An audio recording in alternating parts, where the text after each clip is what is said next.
Well, hello, welcome back to A Tale of Three Cabins. Weather's taken a little bit of a turn here. We've lost most of our snow. It's early March. It's still kind of cold though, kind of deceiving. Sun's out, but it's still temps are in the low 30s, high 20s. I've been kind of keeping busy on the inside of the house. Wife has a few projects for me. One is changing our shower stall out in our master bath. We're tearing out a whole tub surround that was in there and replacing it with just a walk-in shower. Of course, these things sound easy, but once you delve into it, they're not as easy as you think. So the new shower pan, the drain doesn't line up. I'm gonna have to replace some drywall. I'm gonna replace a lot of the plumbing. So I'm gonna have to replace the drain. I'm gonna have to replace the water lines, move those over. A little project that you think might just take a weekend or something like that is gonna be a little bit more extensive. We're waiting for some parts to come in right now. Also, I've been working on an arcade machine. I've been trying my hand at a cocktail sit-down arcade machine, and I've been working on that. Going to start putting the electronics and the innards in it pretty soon. See how that goes. I thought it would kind of help me out with the knowledge of the one that we have in Tennessee. Sometimes when we have issues with it, I got to call in somebody to fix it for a part that's maybe $10, $15. They're going to charge me $150, $200 to replace it, like a simple joystick or one of the push buttons. So I thought maybe if I build this in a little project, I get to know it a little bit better, maybe I can handle some of those fixes myself. And I'll have a backup if I have a major meltdown with the other one, and I could just swap this one out and then fix it at my leisure. That's another little project. I'll probably do a little video on that, a little supplemental video on how I built the thing. Won't get too detailed in it, but in case somebody in the future wants to do something similar, just some of the ups and downs I had with it, some of the decisions I made on building the thing, and you might find it interesting.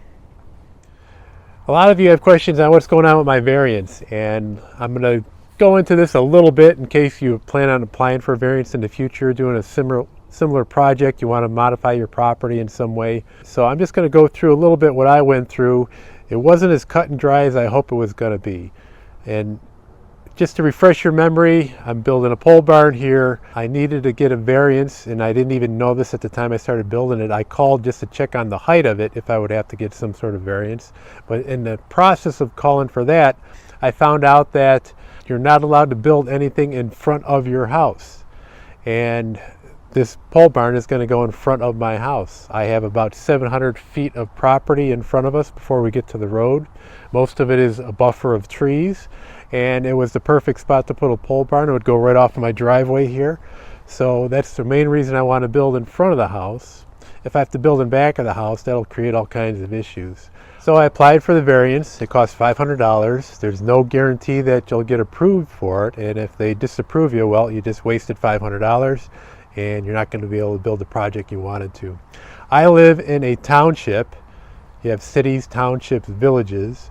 My township has a board of trustees. So basically when you apply for this variance, they meet once a month, and due to COVID, it's been delayed because this process started back in November. I finally had my variance meeting in the middle of February. So if you're going to prepare and do something like this, you definitely want to do your homework. Get all your ducks in a row. So you want to have decent drawings. In my case, I had a drawing of our lot, where this pole barn was going to be in relation to other things on our property and my neighbor's property. So to me, my only interference was my neighbor to the west of me, but they also built a large size pole barn, which is much bigger than the one that I want. And that happens to be in direct line of sight of mine. So that really is not going to interfere with my neighbors seeing mine, because they'd have to have x-ray vision to look through their pole barn to see mine. Other than that, all the other neighbors have a buffer of trees over here. They wouldn't be able to see it even in the wintertime. It'd be very difficult to make out that I put this pole barn up. So what's going to happen is you're going to apply for it. You're going to fill out an application. You're going to tell the reasons why you want it. You're going to tell which ordinance that you're trying to get a variance for. And then they're going to submit that information to all your neighbors. Your neighbors are going to have to give it a thumbs up or thumbs down whether they want you to do this or not.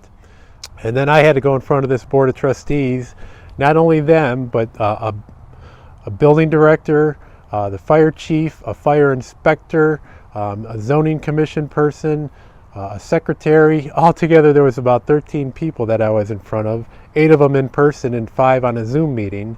and they all start asking you questions and start drilling you about your property. One other thing you might want to consider is if you put something on your property and you never got a permit for it, it could come up in this meeting. And I did not get a permit when I put up my shed back here. It started out as just a small kind of, well, not a small, but a good sized garden shed. And then I started putting the sides on it, and this is where I keep my tractor right now. So that was brought up during the variance meeting, and they said, you know, you have a one-car garage in front of your house. And I said, I don't have a one-car garage. I have a garden shed in front of the house.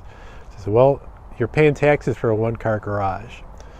They probably come down every so often. They come down our driveway. If they see something new, they put it on the tax map, and then they start billing it for you.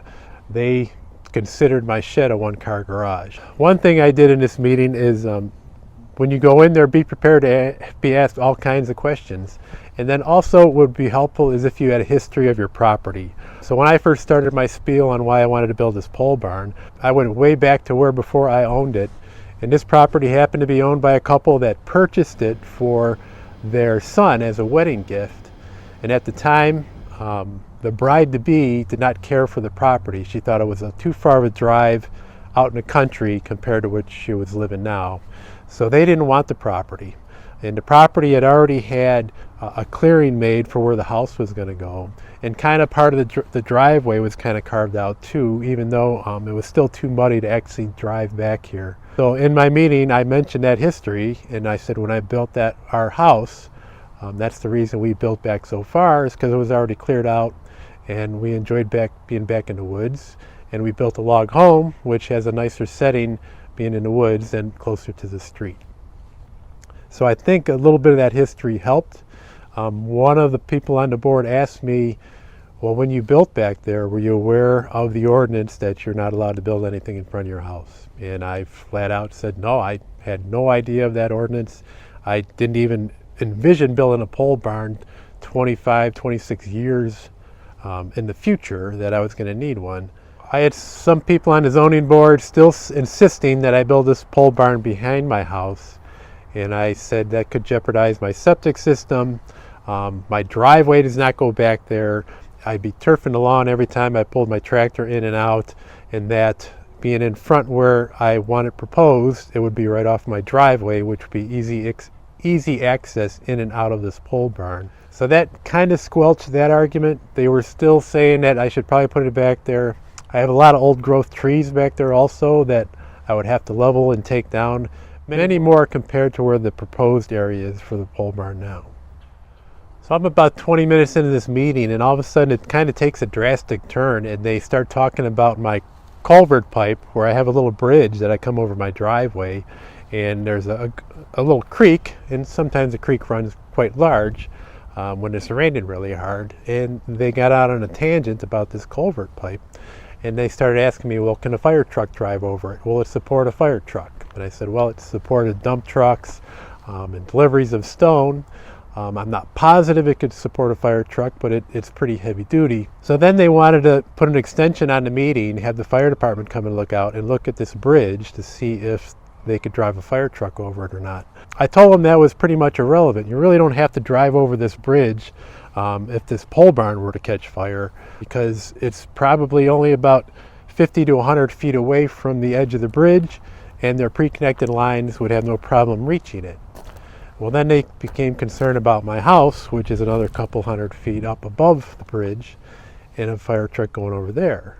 And it became almost like a side issue that I didn't think applied, but they started asking me questions about that. Eventually they were going to make a contingency that they're going to give me approval if a fire truck can make it over the bridge. And then at the last minute, somebody on the Zoom meeting, I think he was part of zoning, said, I don't get why this bridge is a contingency. He said we shouldn't even be considering that, so they did pull it out. They did vote on my variance, and only the trustees vote on it, so there's 4 of them, and they passed it at a vote of 3-4. The fire department still wanted to come out and check out that bridge because they're doing some pre-planning, and pre-planning is just they want to check areas out and make notes on them, and if they ever have to come here for a fire, they can resort to their notes and find out anything particular about that property they should be aware of.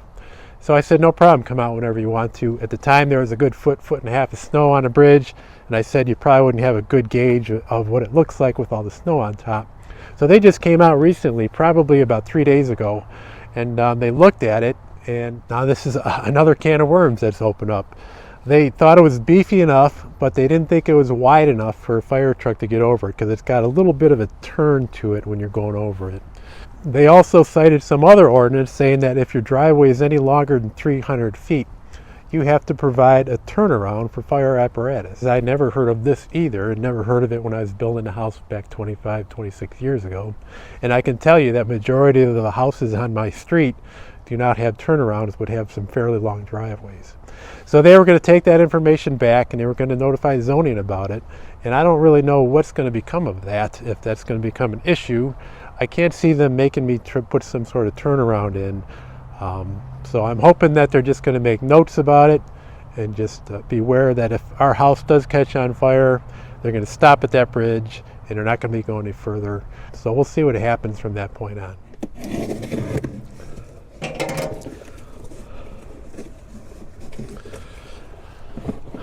So a few new items, and I'll be covering these in a future video, is I got the BX expanded quick connect for the backhoe, for changing the backhoe back and forth with the backhoe blade that I purchased earlier in the year. If you watched that video, I told you it's pretty much a pain in the butt to swap them out unless you had this quick connect. So I'm going to be installing this in the near future.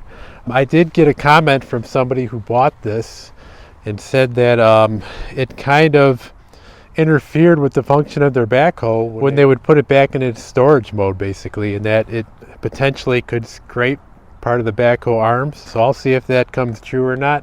He said that they did put a disclaimer on their website just because of his case. I haven't really seen any other reviews similar to that, so I'm kind of interested when I put this on to see if what he's talking about is a serious issue or not. And if you watch a couple videos earlier, I've been clearing some snow out. I've talked about edge tamers down our driveway that I just haven't had time to either purchase them, or when I go to purchase them, they're usually on back order for a while. I did want to give them a try using a bucket.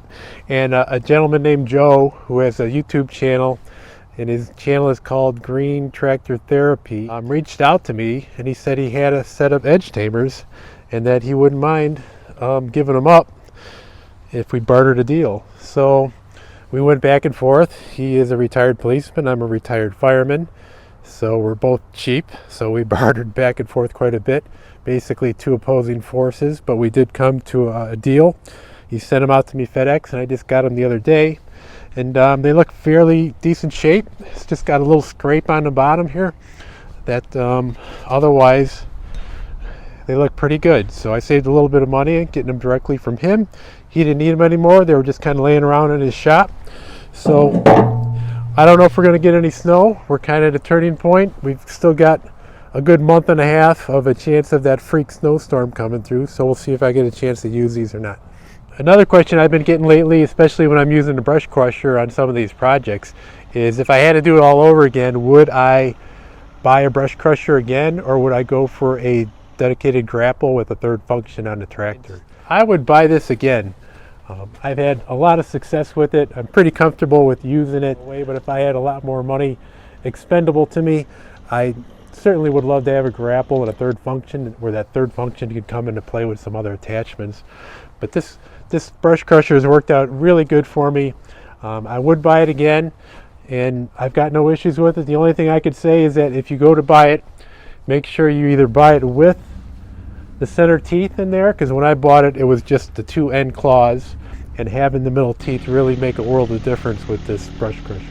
I was asked a question in a comment not that long ago if I had purchased a 2025R instead of the 1025R, would I still be thinking about moving up to a 2038R or a 32R? And that's a very good question. I consider the 2038R to 2032R to maybe have dual tractors, to still keep this and maybe have the other, and one at Southern Ohio property and one up here that I'm not dragging back and forth all the time. But if I had bought a 2025R originally, would I still be thinking about moving up? I think so. I think the 2025R is very, very similar to this, except for the tires and a few other minor changes. And some of the changes I'm thinking about is more lift capacity, the large tires and clearance, and power. And I think that if I'd bought the 2025R, I'd still be thinking about moving up to something a little bit more beefier. Don't get me wrong, this has been a great tractor, and it still is a great tractor. It's done much more than I even envisioned when I originally purchased it. It really is no slouch when it comes to getting things done around our property. I'm very happy with it. One of the advantages that I've said before is its size and maneuverability, and that's kind of why I'd like to have the best of both worlds, a little bit bigger tractor. And this, we'll see what's in the cards for me in the future if we decide to get another tractor somewhere down the road. But for now, I'm happy with this, and if nothing happens in the next couple of years, I've still got a good tractor and a good little workhorse. So as I mentioned, my variance passed on February 16th. I was told I have to wait 30 days if any neighbors have an objection to it before I can do anything. And if they do, well, then that's the end of the variance. I don't anticipate to have any issues. I've spoke to a lot of my neighbors. They've never mentioned it. I think I'm okay on that end. So I have to wait till sometime in mid-March before I get the official approval on the variance. Hopefully I'm going to really start moving forward on it. I'm going to start doing a little bit of prep work here once the weather is kind of breaking. Sadly, I have a good large tree right here. It's a beautiful oak tree. Kind of leans over the area where I want to put the pole barn. Over the years, it's been getting some good sized dead branches on the very top, and I just think if I try to leave it there, it's just going to be a mark for disaster in the future. That I'm going to build this pole barn, spend all the money on it, have a nice new steel roof, and a good sized branch is going to fall on it. I'm going to end up cutting this tree down probably within a week or two. I'm just waiting for the weather to be a little less muddy, or either that or the ground to freeze a little bit better, one or the other. And we're going to try to tackle this tree. It is very large. I think the lean right now is in my favor.